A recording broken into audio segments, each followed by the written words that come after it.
मंगलमय मंगलकरण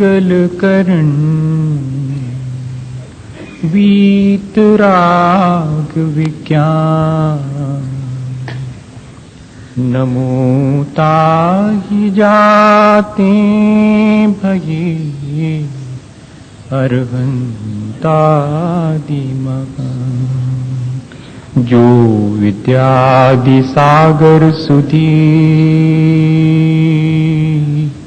जो विद्यादि सागर सुधी गुरु हैं हितैषी शुद्धात्म में निरत नित्य हितोपदेशी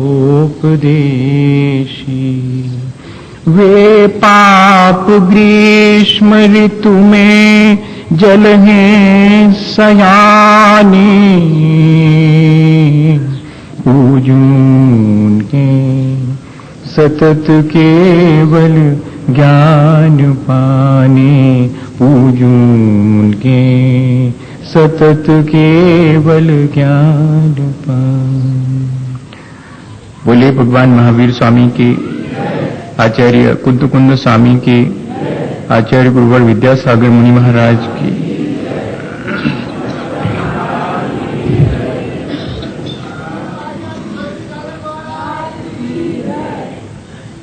हम सभी लोग पिछले कई दिनों से अपने जीवन को अच्छा बनाने की प्रक्रिया पर तरह तरह से विचार कर रहे हैं। सबसे श्रेष्ठ जीवन तीर्थंकरों का माना गया है, जो अपने आत्म कल्याण के साथ साथ प्राणी मात्र के कल्याण का मार्ग दिखाने के लिए अपना जीवन व्यतीत करते हैं। हम चाहते हैं कि हम भी उस ऊंचाई को छुएं। हम चाहते हैं कि उनके जैसा निर्मल, उनके जैसा पावन और अच्छा हमारा भी जीवन बने। और आचार्य भगवंतों ने वैसे जीवन, सबके पास वैसी सामर्थ्य है वैसे जीवन को पाने की, इस बात का डिक्लेरेशन किया है। ऐसा नहीं है कि तीर्थंकर कोई विशिष्ट व्यक्ति ही तीर्थंकर बने, ऐसा नहीं है। वो विशिष्टता कोई भी हासिल कर सकता है।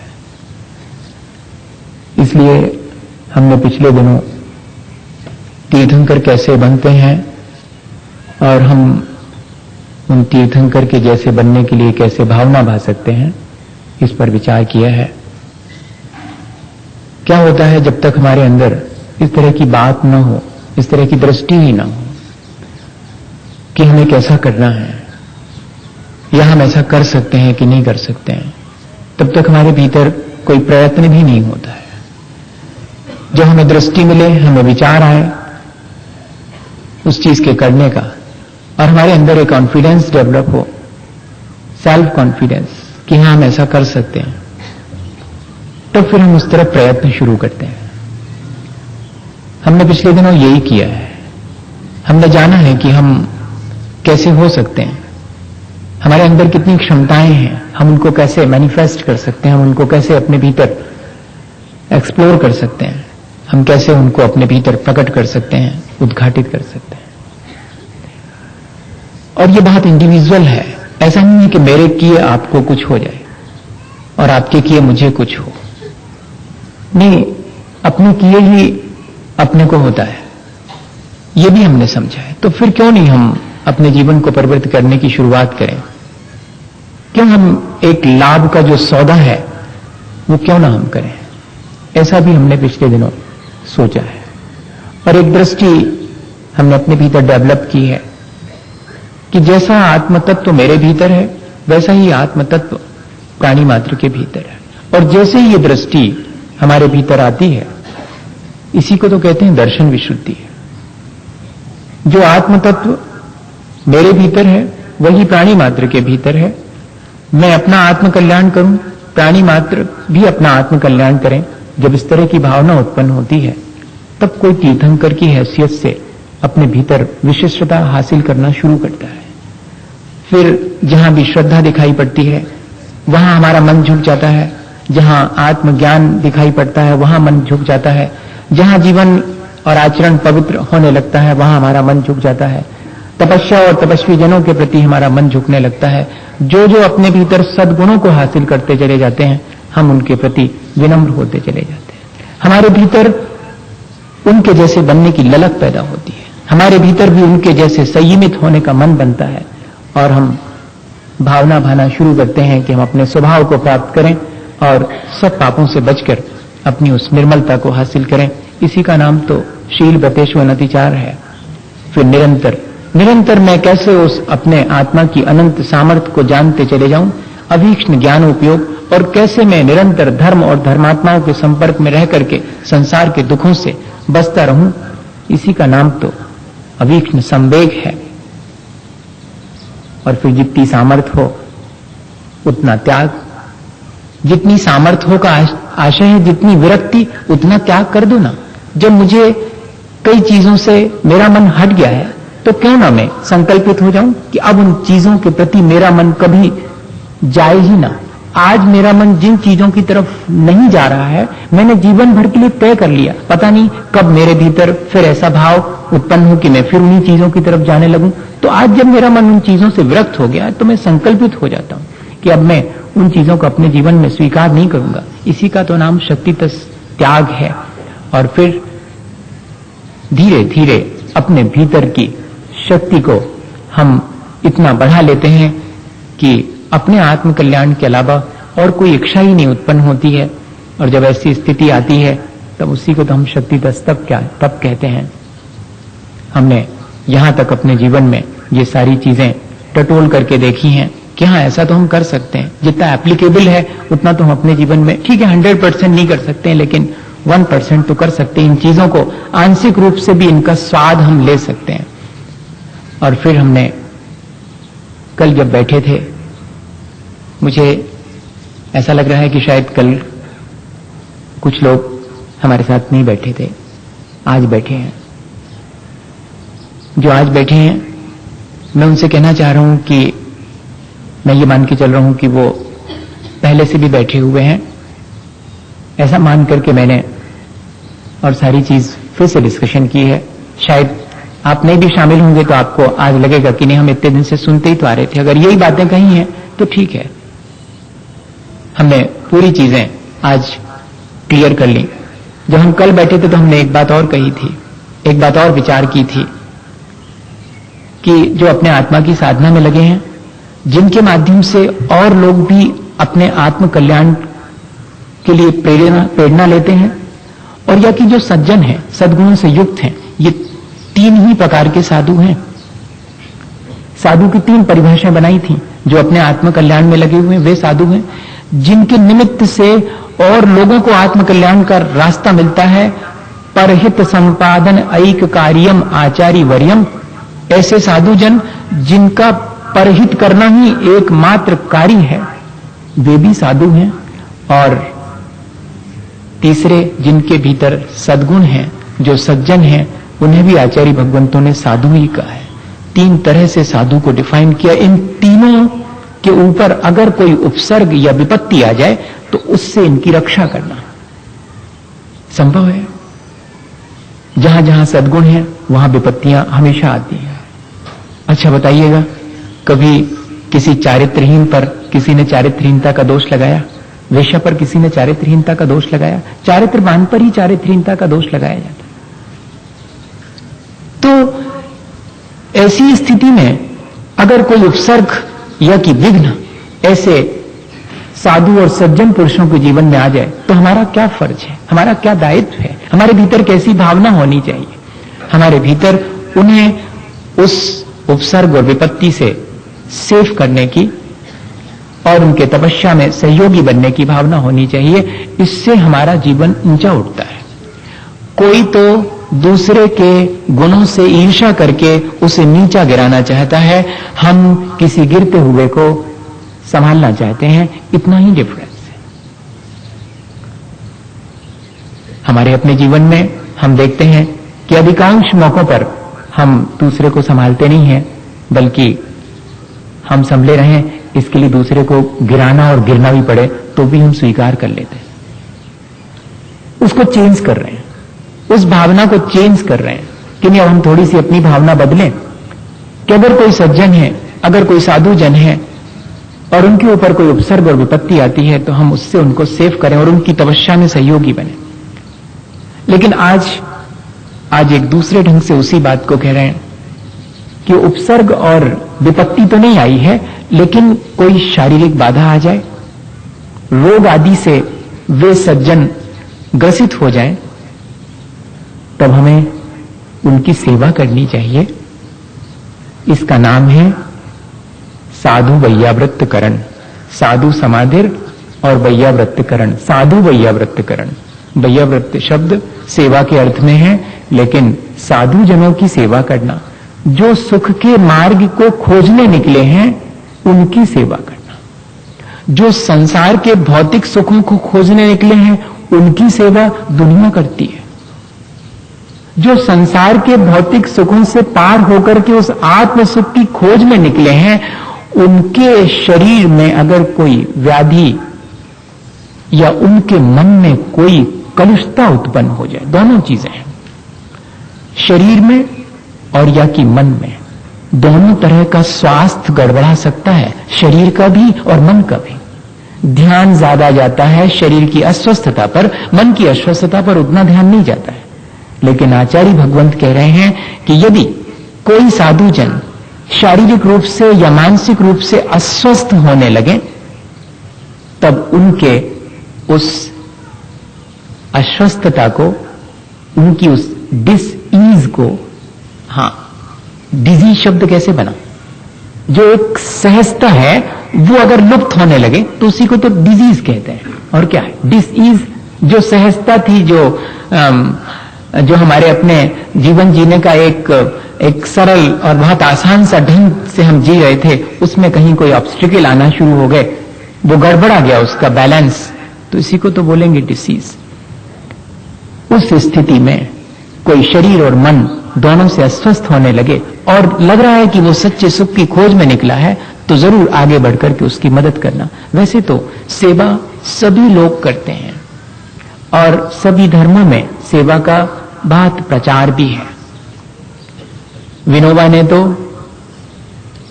बिल्कुल अलग ढंग से सेवा का अपना एक विचार दिया और वो जैनाचार्यों से एकदम मिलता जुलता है, एकदम 100% कहें तो भी कहीं कोई दिक्कत नहीं है। वो कहते हैं ग्राम दान देना, गोदान देना, भूदान देना, ये सब देना, दूसरे को जिसको आवश्यक है, नीडी पर्सन है, उसको देना, ये सब तो ठीक है, लेकिन किस शर्त पर देना? अगर वो नैतिक आचरण का पालन करे तो देना। किसी व्यक्ति को नैतिक रूप से समृद्ध बनाना वास्तव में सेवा ये है। किसी को कपड़े लत्ते, किसी को औषधि और आहार देकर के उसकी सेवा करना, ये सेवा संसार में प्रचलित है, सब कर रहे हैं। कौन है जो नहीं कर रहा? बड़े बड़े नाम हैं उनके, पेपरों में आते हैं, इन्होंने इनको औषधि दान दिया, इन्होंने इनको आहार दान दिया, बड़ी सेवा करी, सदावर्त खोले हैं भैया, जिसको जाना है खाओ, जिसको हॉस्पिटल में मदद चाहिए वहां ले लो, औषधि दी जा रही, सब हो रहा। लेकिन नैतिक रूप से पतित होता चला जाए व्यक्ति और उसकी शारीरिक सुविधाएं उसको मुहैया करवा दी जाएं, इतने से काम नहीं बनने वाला। वो जरूरी है, लेकिन उसके साथ साथ दोनों चीजों का अगर कॉम्बिनेशन हो तो बहुत सुंदर, तभी हमारा जीवन ऊंचा उठेगा। सिर्फ शारीरिक अस्वस्थता को दूर कर दिया और मन तो अस्वस्थ रहा, तो कल के दिन उस मन की अस्वस्थता से वो अपना संसार और बढ़ा लेगा, आपकी मदद से संसार बढ़ा लेगा। अभी तो शरीर से अस्वस्थ था, इसलिए ज्यादा कुछ नहीं कर पाता था, आपने उसको शरीर से स्वस्थ कर दिया, लेकिन मन से स्वस्थ नहीं किया, तब उसने अपने शरीर के स्वास्थ्य का दुरुपयोग करना शुरू कर दिया और उसमें आप सहयोगी हो गए। इसलिए जरूरी है कि हम उसे शारीरिक स्वास्थ्य के साथ साथ मानसिक स्वास्थ्य भी दें, उसे कम से कम स्वावलंबी बनाएं इस मामले में कि वो नैतिक रूप से पतित ना हो सके, कम से कम। अभी धार्मिक उत्थान की बात नहीं है, सिर्फ नैतिक रूप से पतित ना हो, सिर्फ मानवीय जीवन मूल्य उसके भीतर हो, इतना भी अगर हो जावे तो सेवा हो गई। आचार्य भगवंतों ने इसी तरह से प्राणी मात्र की सेवा से अपने जीवन को तीर्थंकर की हैसियत का बना सकते हैं, ये इतनी बड़ी बात कही है। प्राणी मात्र के भीतर अगर मानवीय जीवन मूल्य बढ़ने लगे, अगर वो अपने आत्म कल्याण की तरफ बढ़ने लगे, ऐसा आपने कुछ कर दिया तो बहुत बड़ी सेवा होगी। आज ऐसी सेवा का लक्ष्य बहुत थोड़े लोगों का है। हमें आचार्य भगवंत प्रेरणा दे रहे हैं कि हम ऐसी सेवा के स्वरूप को भी समझें। और सेवा के लिए 3 चीजें बहुत जरूरी हैं। ग्लानि को जीतना पड़ता है, समानुभूति, एम्पैथी और अनुकंपा, कंपैशनेट फीलिंग, ये 3 चीजें बहुत जरूरी है। यदि हमारे मन में ग्लानि का भाव होगा तो हम सेवा नहीं कर सकते। अगर हमारे मन में दूसरे की पीड़ा अपने जैसी नहीं मालूम पड़ेगी, हमारे भीतर समानुभूति, सहानुभूति नहीं कह रहा हूं, सहानुभूति तो जब हम दूसरे की सेवा करते हैं तो उससे मिलती है सहानुभूति, वो सिंपैथी कहलाती है। और एम्पैथी वो कहलाती जिसमें कि हम दूसरे की पीड़ा को अपने जैसा ही मान रहे हैं, वैसा ही फील कर रहे हैं, तब हम सेवा कर पाएंगे। और तीसरी चीज रखी है कंपैशनेट फीलिंग, बहुत अनुकंपित हो जाना, बहुत द्रवित हो जाए जिसका मन, वो ही सेवा कर सकता है। नहीं तो बाकी जो सेवा है वो सेवा का दिखावा है। अगर इन 3 भावों के अलावा सेवा की गई है, एक चीज और जोड़ लें उसमें, सपर अनुग्रहार्थम। और वास्तव में इन तीनों चीजों के साथ इस चीज को इन तीनों में मर्ज भी किया जा सकता है। ऐसी सेवा जो ग्लानि जीत करके की गई हो, ऐसी सेवा जिसमें पूरी समानुभूति हो और जिसमें दया हो, करुणा हो, वो सेवा तो पर का और स्व का कल्याण किए बिना रहेगी नहीं। और अगर देखा जाए तो हमारे भीतर जब दूसरे के दुख से दुख उत्पन्न होने लगता है, तब हम दूसरे का दुख दूर नहीं करते, उसका दुख दूर करने के बजाय हम अपना दुख दूर करते हैं। हमारे आचार्य महाराज ने, जब मैं हमारे कहूं तो थोड़ा सा मैं पार्शियल हो जाता हूं, वैसे तो हमारे सब आचार्य महाराज हमारे हैं, लेकिन जब मैं विशेष रूप से कहता हूं हमारे आचार्य महाराज, तो फिर मैं, आप मान के चलिएगा वहां पर अपने मन से कि हमारे आचार्य श्री विद्यासागर जी महाराज। मैं बार बार नाम, वैसे बहुत श्रेष्ठ है नाम लेना, पर मुझे लगता है कि इसमें ज्यादा आत्मीयता है कि हमारे, अपने कहने में ज्यादा आत्मीयता है। तो आप ये मानिए, उन्होंने लिखा कि असल में हम दूसरे की वेदना दूर नहीं करते सेवा से, हम ही अपनी वेदना दूर करते हैं। और देखो, अच्छा, किसी अपने व्यक्ति को दुख हो और उसका दुख दूर हो जाए तो हम कैसा महसूस करते हैं? अच्छा महसूस करते कि नहीं? अपना दुख दूर किया हमने कि नहीं? अगर देखा जाए तो उसका दुख दूर, उसके दुख में हम दुखी हो रहे थे, उसका दुख दूर हो गया तो हमने अपने दुख तो दूर किया, उसका दुख कहां दूर किया? इसके लिए एक उदाहरण है, मैं उनका नाम भूल जाता हूं, नाम और गांव और देश ये मेरे से बहुत कम याद रहते हैं, पता नहीं क्यों, इसीलिए शायद प्रथमान योग में मेरा बहुत कम प्रवेश हो पाया। मुझे नाम याद नहीं रहते और वो गांव कहाँ के थे और वो घटना तो याद रहती पूरी। तो वो कोई जज थे और वो जा रहे थे कोर्ट, और उतने बीच में उन्होंने देखा कि एक नाले में, कार में बैठे थे वो, नाले में एक छोटा सा कुत्ते का बच्चा और फंस गया, और वो वहां से चिल्ला रहा है और वो निकल ही नहीं पा रहा है, कीचड़ में फंसा हुआ है। सारे लोग आ रहे हैं, जा रहे हैं, पर किसी को फुर्सत नहीं है। उनको फुर्सत तब मिलती है जब ऐसा कुछ हो, ऐसा ये वाला सामने रखा, तब तो मिल जाती। कई लोगों को फुर्सत मिल जाती सेवा करने की, अगर वो फोटोग्राफर हो और वीडियो वाला हो तो बहुत अच्छी से सेवा करने का मौका मिलता उनको, वैसे नहीं मिलता। वैसे कौन पूछ रहा, नहीं तो अब आ रहे हैं, जा रहे हैं, पर किसी का ध्यान नहीं। और वो जज साहब का ध्यान जैसे गया तो भीतर वेदना होने लगी, समानुभूति और करुणा आ गई। समानुभूति होते ही साथ अनुकंपा, द्रवित होगा मन, और द्रवित हुआ, रोकी गाड़ी, उतर करके अब जबकि कोर्ट में जाने की ड्रेस सबको मालूम है, एकदम साफ सुथरी सफेद, भले काला कोट हो उसके ऊपर, वो अलग बात है, पर सफेद रहती है, गंदे होने का बहुत भय रहता। फिर भी उन्होंने उस कुत्ते के बच्चे को अपने हाथ से उठा करके बाहर निकाल दिया। और कुत्ते की आदत होती है कि वो जब कीचड़ में से बाहर निकलेगा तो शरीर को पूरा हिलाएगा। उसने पूरे शरीर को एक बार हिलाया तो और उचट करके उनके शरीर पर गया। लेकिन इसके बावजूद भी उनके चेहरे की प्रसन्नता गायब नहीं हुई, उनके हृदय का आनंद गायब नहीं हुआ।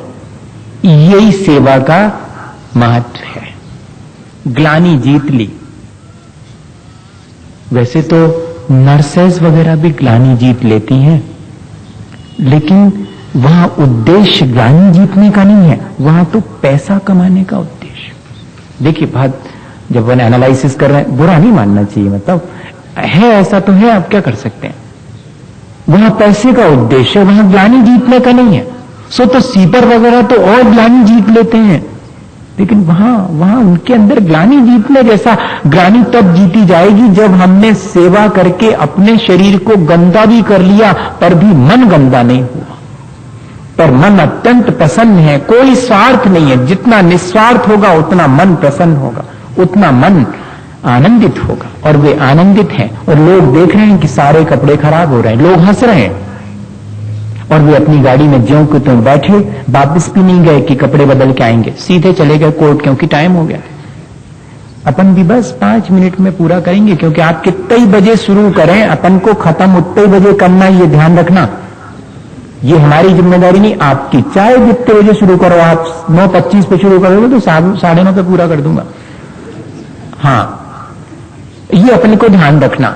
समय अपने साथ बिल्कुल रहम नहीं करता।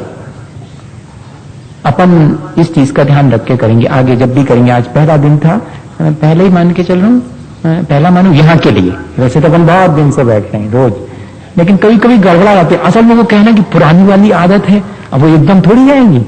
वो पुराना है कि आराम से चलने लो, कोई फर्क नहीं पड़ता। नहीं, क्या हुआ कि उनका समय हो गया तो जल्दी से भागे वो, और वहां जाकर के सब के बीच में उन्होंने तो ध्यान ही नहीं दिया कि कपड़े खराब हो गए, भूल ही गए वो। दूसरे की सेवा करके इस तरह कोई भूल सकता है? कई दिन तक याद रहता है। एक व्यक्ति ने तो एक व्यक्ति को नदी में डूबते से बचा लिया था, तो मालूम वो जितने बार उसको मिलता था तब कहता था तुम्हें याद है हमने तुम्हें बचाया था। तो एक दिन मालूम वो परेशान हो गया, वो जिसको बचाया था, वो ऑफिस में पहुंचा और उसने कहा सुनो एक बहुत जरूरी काम है। जिसने बचाया था उससे कहा कि सुनो एक बहुत जरूरी काम है। उसने कहा क्या? बोले बताऊंगा, पहले जल्दी चलो नदी किनारे। नदी किनारे ले गया वो उसको और कहा तुम यहां खड़े रहो। खड़ा कर दिया उसको, और वो खुद उतना ही पानी में फिर से खड़ा हो गया। कहने सुनो अब मत बचाना, तुम जाओ वापस लौट जाओ, मैं चुपचाप बच के आ जाऊंगा। नहीं तो 15 दिन हो गए तुमने बचाए क्या? दिन भर यही कहते रहे मैं तुम्हें बचाया था, मैं अब बिल्कुल मत बचाना, मैं डूब जाऊं तो मर जाऊं कोई दिक्कत नहीं, लेकिन उससे तो अच्छे ही। तो ऐसे अपन लोग नहीं भूल पाते, सेवा कहां भूल पाते हैं कि हमने सेवा करी और वो भूल गए। कपड़े गंदे हो गए थे वो भी भूल गए, उसको बचाया था वो भी भूल गए।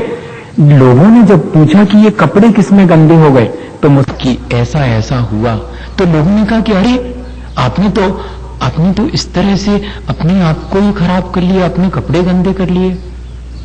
तो बोलते नहीं, मैंने अपनी वेदना मिटाई। अरे आपने अपनी वेदना कैसे मिटाई? बोले मुझे उस कुत्ते की तकलीफ देख करके जो तकलीफ हुई उसे मिटाने का मेरे पास और कोई उपाय ही नहीं था। एक ही उपाय था कि उस कुत्ते को बचा लूं तो मेरी तकलीफ मिट जाएगी। मैंने अपनी तकलीफ मिटाई, मैंने कुत्ते को बचाया क्या? मैं क्या बचाऊंगा? मैंने अपने हृदय के संतोष और आत्मा की शांति के लिए किया है।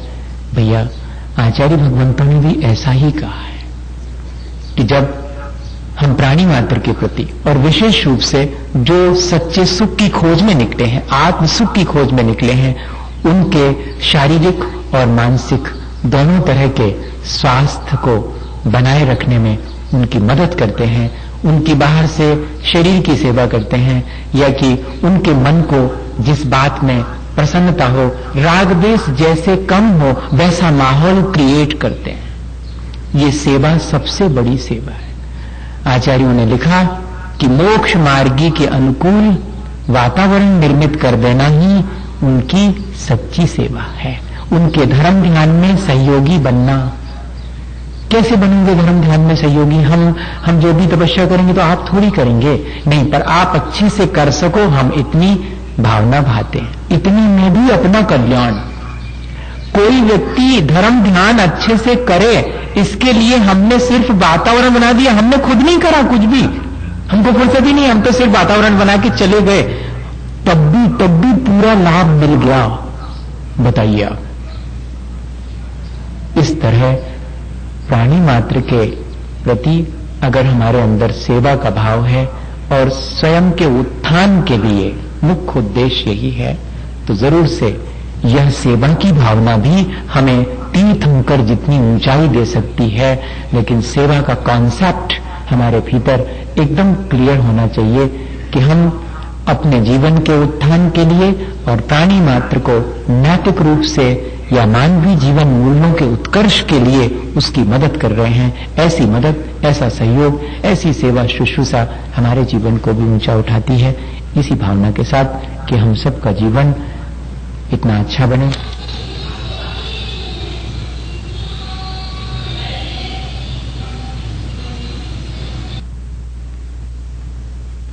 कि ऐसा ऐसा हुआ तो लोगों ने कहा कि अरे आपने तो इस तरह से अपने आप को ही खराब कर लिया, अपने कपड़े गंदे कर लिए। तो बोलते नहीं, मैंने अपनी वेदना मिटाई। अरे आपने अपनी वेदना कैसे मिटाई?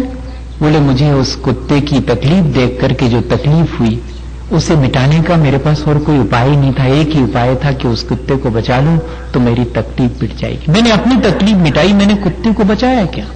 मैं क्या बचाऊंगा? मैंने अपने हृदय के संतोष और आत्मा की शांति के लिए किया है। भैया आचार्य भगवंतों ने भी ऐसा ही कहा है कि जब हम प्राणी मात्र के प्रति और विशेष रूप से जो सच्चे सुख की खोज में निकले हैं, आत्म सुख की खोज में निकले हैं, उनके शारीरिक और मानसिक दोनों तरह के स्वास्थ्य को बनाए रखने में उनकी मदद करते हैं, उनकी बाहर से शरीर की सेवा करते हैं, या कि उनके मन को जिस बात में प्रसन्नता हो, राग द्वेष जैसे कम हो, वैसा माहौल क्रिएट करते हैं। ये सेवा सबसे बड़ी सेवा है। आचार्यों ने लिखा कि मोक्ष मार्गी के अनुकूल वातावरण निर्मित कर देना ही उनकी सच्ची सेवा है। उनके धर्म ध्यान में सहयोगी बनना। कैसे बनेंगे धर्म ध्यान में सहयोगी? हम जो भी तपस्या करेंगे तो आप थोड़ी करेंगे, नहीं, पर आप अच्छे से कर सको, हम इतनी भावना भाते हैं, इतनी में भी अपना कल्याण। कोई व्यक्ति धर्म ध्यान अच्छे से करे, इसके लिए हमने सिर्फ वातावरण बना दिया, हमने खुद नहीं करा कुछ भी, हमको फुर्सत ही नहीं, हम तो सिर्फ वातावरण बना के चले गए, तब भी पूरा लाभ मिल गया। बताइए आप। इस तरह प्राणी मात्र के प्रति अगर हमारे अंदर सेवा का भाव है और स्वयं के उत्थान के लिए मुख्य उद्देश्य यही है, तो जरूर से यह सेवा की भावना भी हमें तीर्थंकर जितनी ऊंचाई दे सकती है। लेकिन सेवा का कॉन्सेप्ट हमारे भीतर एकदम क्लियर होना चाहिए कि हम अपने जीवन के उत्थान के लिए और प्राणी मात्र को नैतिक रूप से या मानवीय जीवन मूल्यों के उत्कर्ष के लिए उसकी मदद कर रहे हैं। ऐसी मदद, ऐसा सहयोग, ऐसी सेवा शुश्रूषा हमारे जीवन को भी ऊंचा उठाती है। इसी भावना के साथ कि हम सबका चरे सुदीप सुधूप फलार्घिकै धवल मंगल गान रवा कुले जिन ग्रहे मुनिराज मगन। ओम परम पूज्य 108 क्षमा सागर जी महाराज, परम पूज्य 108 भव्य सागर जी महाराज, अनर्घ पद प्राप्त अर्घ्यम निर्वपामि ते। आशारहीन कल की कल को भुलाया, कल्याण के पथिक हो जग को जगाया आचार्य सुंदर दिगंबर रूपधारी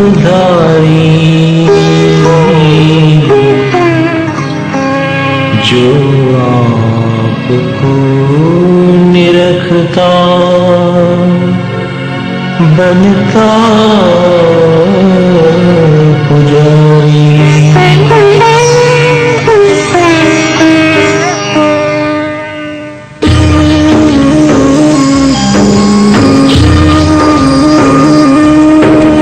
चरण धूल अपने गुरुवर की शीश पर चंदन है, गुरुवर के चरणों का वंदन संयम का ही वंदन है।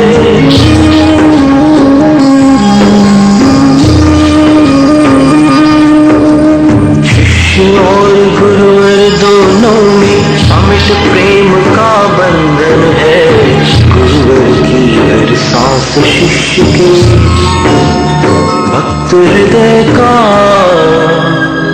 स्पंदन है। सजमन विद्यासागर सजमन विद्यासागर सजमन विद्यासागर सजमन विद्यासागर सजमन विद्यासागर सजमन विद्यासागर सजमन विद्यासागर सजमन विद्यासागर सजमन विद्यासागर सजमन विद्यासागर।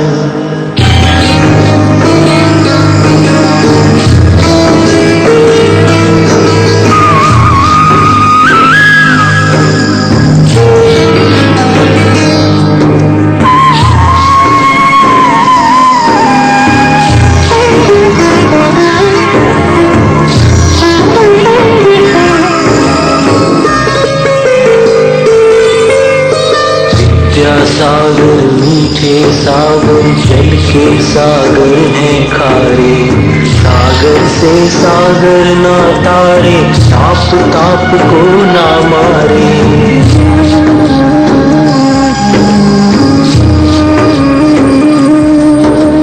भव सागर से विद्या सागर किंतु भव्य जन को तारे, पश्चाताप करा कर स्वामी पाप ताप को संहारे। सजमन विद्यासागर सजमन विद्यासागर सजमन विद्यासागर सजमन विद्यासागर सजमन विद्यासागर सजमन विद्यासागर सजमन विद्यासागर सजमन विद्यासागर सजमन विद्यासागर सजमन विद्यासागर।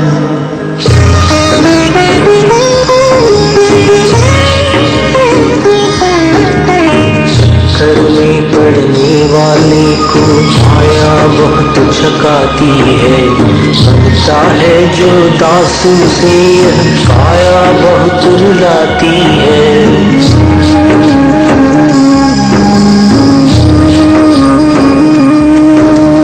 छाया का पीछा करने पर छाया हाथ न आती है, सेवा भव्य जनों को भव से पार लगाती है। सजमन विद्यासागर सजमन विद्यासागर सजमन विद्यासागर सजमन विद्यासागर सजमन विद्यासागर सजमन विद्यासागर सजमन विद्यासागर सजमन विद्यासागर सजमन विद्यासागर सजमन विद्यासागर। संसार में कृपा सबसे दानी होली यही दशहरा यही दिवाली जो शिष्य है वह सदैव ऋणी रहेगा निर्वाण प्राप्त करे ऋण ये चुकेगा।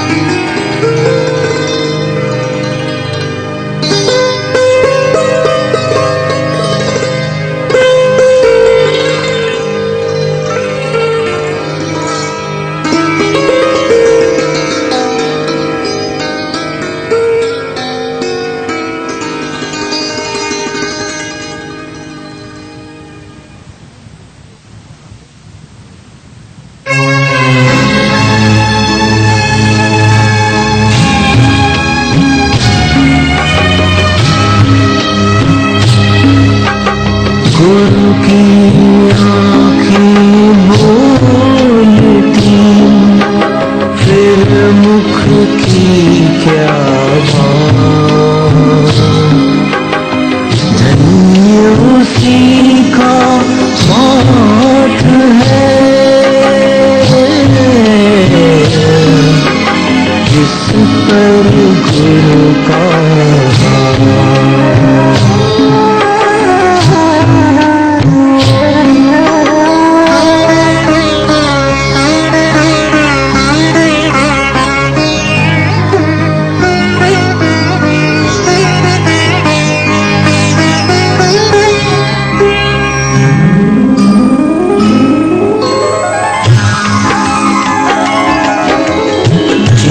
शुभ सान्निध्य जगत को पुण्य योग से मिल पाता, जो प्रायः तीर्थों पर रुकते जब भी चौमासा आता, जिनके रुक जाने पर होता जंगल में भी मंगल है, ऐसे गुरु विद्यासागर का मिला हमें भी संबल है। जय हो गुरुवर जय हो गुरुवर जय हो गुरुवर जय हो गुरुवर।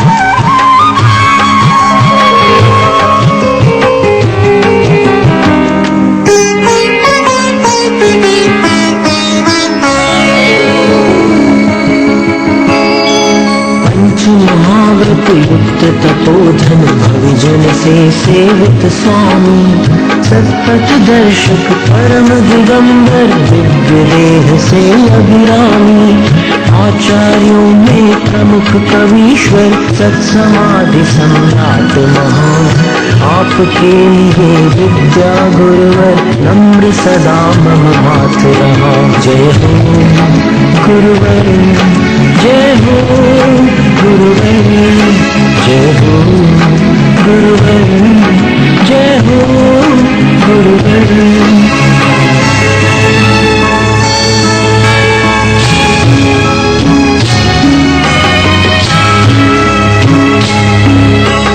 मुद्रा से जब आपकी मुखरित होता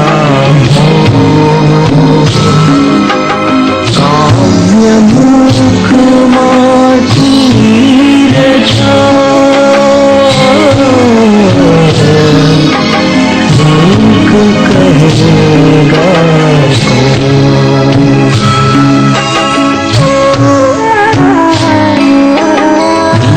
शिक्षा का शिष्यों को जिनने भारी दान दिया, बुंदेली माटी को जिनने बेसत्संग कृतार्थ किया, जो शास्त्रज्ञ प्रवक्ता चिंतक और हमारे गुरुवर हैं।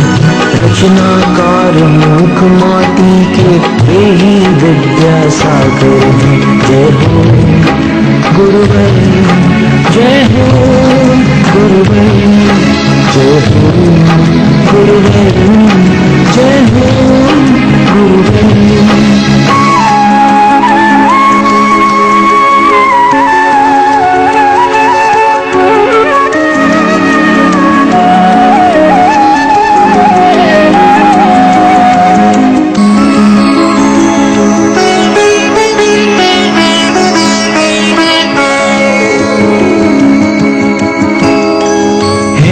आचार्य यशस्वी हित कर पाप पंथ से दूर रहे।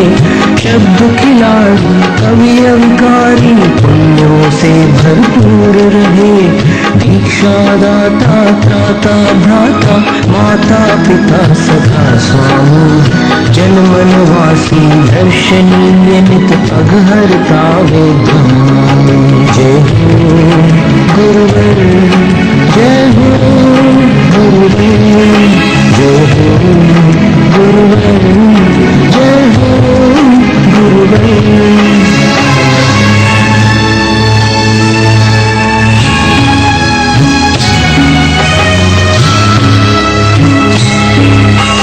कविवर गुरुवर मुनि प्रवर विद्यासागर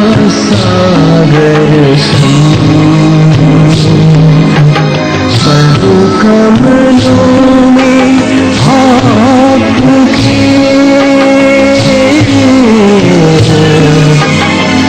नमन अनंता।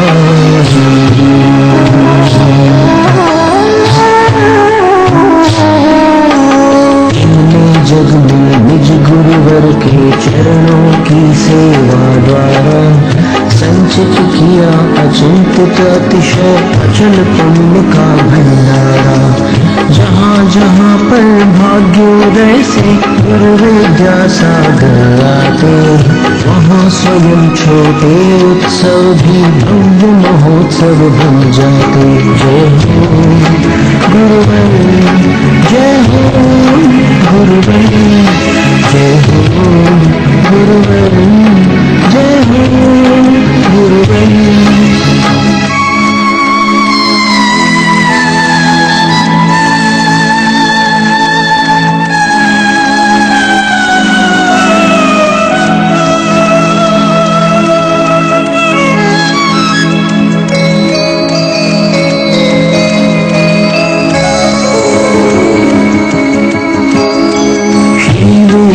गुरु सर्वजनों के उपकारी है जगनामी।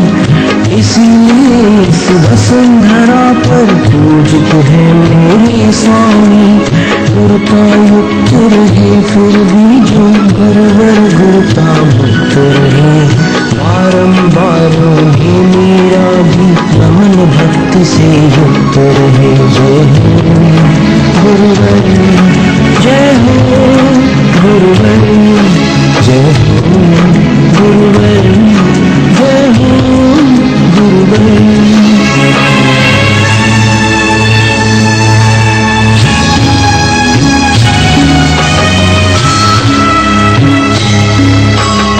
आप स्वयं ही ग्रंथ हैं, आप स्वयं निर्धन। पंथ बाकी पंथ है, पंथ आपका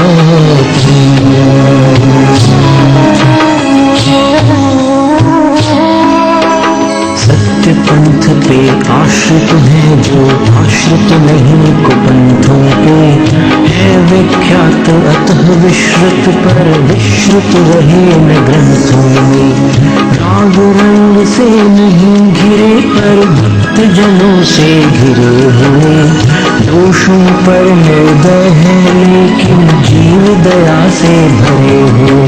जय हो गुरुवर, जय हो गुरुवर जय हो गुरुवर जय हो गुरुवर।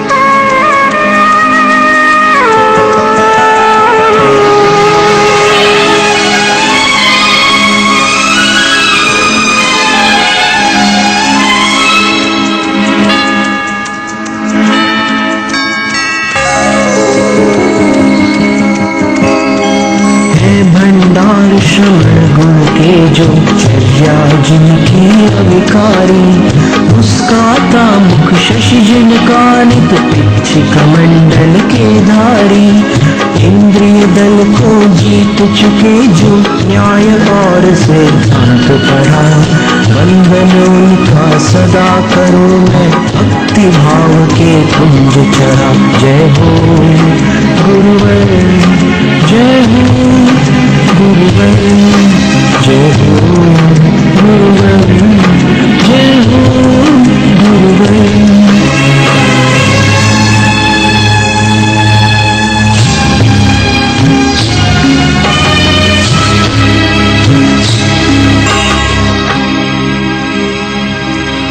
स्याही समुद्र भर हो लिपि भाषा,